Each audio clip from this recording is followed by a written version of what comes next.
whole Ontario, we are not bilingual, so you know what? Why are we being forced with this bilingual crap in the first place? I mean, that's the bottom line. Yes, have French in the schools, but it should be by choice, not by being forced on it. So. Well, I'm hearing across Ottawa that there's obviously a lot of demand for French immersion, but it's not universal. Some schools, kids that don't want it are being told they have to go to other schools. In fact, a family in Ancaster, Ontario told me about that a little while ago. They're losing their neighborhood school because their daughter is not bilingual. Shirley's yelling Bayshore behind me. Not because she's trying to get on the air, Shirley from Bayshore. Anyway, but yeah, parents will say, a certain number of parents say they want French in the schools, but then if you don't want it, you're being told you've got to move somewhere else because they're switching them all over. Look, the federal government, you're never going to fight back all of the insanity that's there. The provincial level, maybe. But Bob Ray brought in a lot of this more than 20 years ago. Somebody's yelling Peterson. Is Peterson more? Yes. May I just really quick? Peterson brought it in the 90s, and the problem that we have is that when we wrote letters to Mike Harris and all of the future conservatives, they totally ignored it, and they had 8 years to change it. Because the French Language Services Act, I believe, was passed in the middle of the night. Somebody may correct me on this, but I think what happened was the Liberals wanted to pass it. They told the Conservatives to stay home that night, and they passed it. So it was passed in the dark, in the middle of the night, without any politician ever having it on their platform that they were going to do this. Am I right? Yep. It was totally written in French. And it was totally written in French. So you've got the province, problems with the provinces and problems with the feds and problems with the cities. It's whack-a-mole. Whack-a-mole. Sorry, there and then. Yep. Yeah, correct me if I'm wrong, but the population of Ontario is 2% French. How is 4%. this 4%. 4%. How is this happening to us? Well, I was living. Stand up and do something about it. I was living in southern Ontario when we got bilingual signs along the Queen Elizabeth Way. Most of the French is here in eastern Ontario and in northern Ontario. It's not in the Niagara region, and all of a sudden we were getting bilingual highway signs in the middle of a recession when everything else was being cut. Thank you, Bob Ray. That's why I thought it was Bob Ray, actually, Jürgen. You mean for the Services Act, the French Services Act? No. Highway signs. You're driving down the highway. 401 West and Oost, yeah. Yeah. You know who brought in the French Services Act? This is David Peterson, yeah. The one that brought in this French Services Act in Ontario.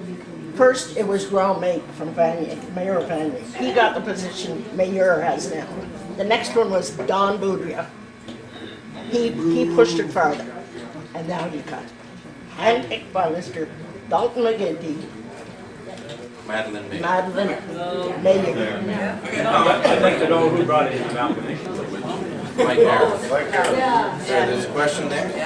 What? No, sorry. The Just, gentleman that owns has a 4-year-old? Yeah. What's happening in his case right now?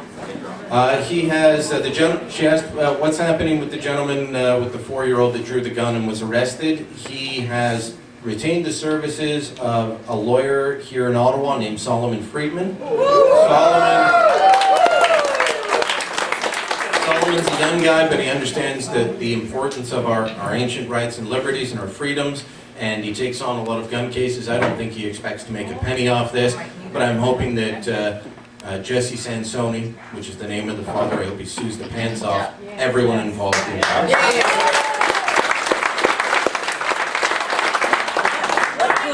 What good is our French immersion that is having to be taught in the schools? How much money have we poured into it? And then now they're telling our kids when they're coming to college and university that they're not bilingual enough. Well, I can answer some of that for you. And you know, illusion is everything, eh? They closed down our English schools, English named schools. They replaced them with French named French immersion schools. So now in Eastern Ontario, you've got the illusion that, one of the illusions that there's so much French because you've got all these French named schools. And also think back to before amalgamation, when Queenswood Heights, Queenswood Village, Convent Glen made up what they now call Orléans with an accent. In 1998, they took 10 English villages in the Orleans area, and I know because I went to school there. And back then, all my friends came from Queenswood Heights, Queenswood Village, and Convent Glen. And then they decided with amalgamation, they call it Orleans. And then a couple of years later, Madeleine Mayer threw an accent on it. And now a decade later, everyone thinks Orléans is so French. But it's not. But when you go into Canada Post, and the person that greets you in an English town in French, you think, oh, this is a French town. You go into anywhere, like any government agency now, you're greeted in French first, not in English first. So between the schools, between amalgamation, and not only Orleans, but there's also what we now call La Nation. Before it was La Nation, before amalgamation, it used to be the townships of Caledonia, Cambridge, and South Plantagenet. With amalgamation, those towns were now amalgamated. They called it the nation, and now a decade later they call it La Nation. And everything is French first. So everyone's got such a perception that this is such a French area. It's illusion. It's illusion. They closed down English schools, replaced them with French schools, and we are all taught, oh, we must have to learn it. Our kids have to learn it. So we got to send them to French immersion. But what they're really doing is dumbing down your kids, because it takes so much time for the children to learn French immersion. A quick story. My youngest daughter is the only one of my 3 daughters that was young enough for French immersion. She took French immersion until grade 9, and then she came to me when she was picking her courses for grade 10 and said, Mom, I want to concentrate on the courses that I'm going to need to get a scholarship. I want to win a scholarship to go to university. I want to concentrate on those courses. But if I take French immersion, it's going to take too much of my time. I'm going to drop French immersion. I'm just going to take regular French. Well, in grade 10, she won the French award, and went on and took French for the rest of high school. She did. She won 4 years honor in high school. She won a scholarship, 4-year scholarship to Carleton University Criminology. She graduated from Carleton U with high honors. 3 years later, she's still working retail in Ottawa because she's not French enough to get a job in her course, the field of criminology.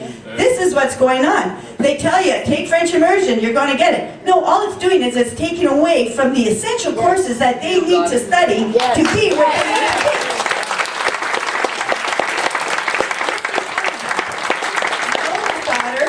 be. Here today, she was the first one. She's what got me into this, because in 2007 she was working at the beer store in Embrun. She is actually, of my 3 daughters, she's the most French of them all, because she's always lived in this area. She has friends that are francophone, so she is what she considers herself bilingual. But in November 2007, La Fédération des Indes Francophones, along with Mayor Ken Hill and Councillor Reine Decaire, went into the beer store in Embrun and held a protest, and they would not leave the beer store. And the 3 employees at the beer store asked them to leave. They said, no, if you don't like it, call the police. So La Sûreté d'Embrun came along, and they moved the people out of the beer store, and they put on their report that there was no need to have been called, that it was nothing. But they didn't talk to any of the 3 people at the beer store. And the only reports of that, what happened at the beer store, was in French in our papers. So I went and wrote in English what had happened, and that's when the Canadians for Language Fairness contacted me and has brought me into this whole language thing. That's what's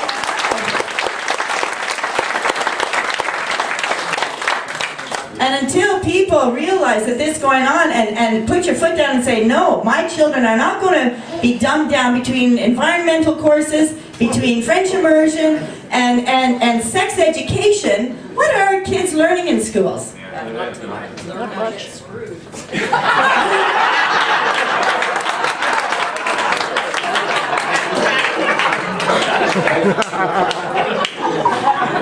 there another question from the back?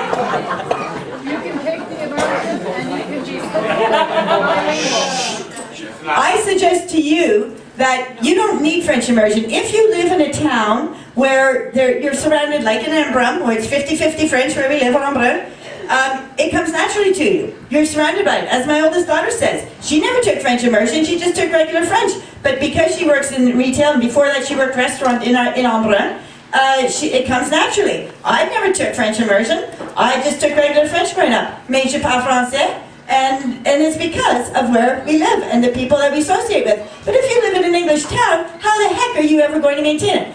The whole reason this was all brought forward was because the French said that they were surrounded by English, they were afraid of losing their culture, so all us English people should learn how to speak French to help their culture survive. But if they who live in French cannot keep maintain their own language, how the heck are we in English ever supposed to maintain their French language for them? Unless we live in it. But you didn't let me finish.